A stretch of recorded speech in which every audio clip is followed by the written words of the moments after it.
əksinə yaş keçdikcə dediyim kimi bizim öyrənmə potensialımız daha da artmalıdır. Çünki zaman bizim dostumuzdur da. Biz əlavə kurslara gedə bilərik, əlavə öyrənə bilərik.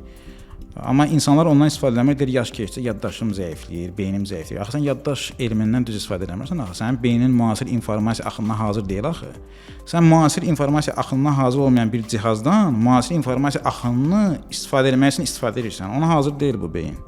Sənin ikinci beyin olmalıdır, sənin xüsusi sistemlərin olmalıdır və bu beyni tam bilik üçün saxlamalısan. Yəni onu biləndən sonra mən deyək ki, yarışda yaponlarla yarışıram. Yapon, Monqolistan, Rusiya 20 yaşında olan da var, 45 yaşında olan da var da. Mənim beynimdə elə mən dünya çempionu 38 yaşında olmuşam. Amma siz bir neuroloqdan soruşsanız, deyəcək ki, 25 ən yaxşı yaşdır. Amma görürsüz, axı mən yaş keçdikcə mən daha çox mentor tuturam, daha çox neyronlar arasında əlaqə qururam. 15 yaşında uşaq birdən-birə o qədər informasiyanı özünə götürə bilmir axı.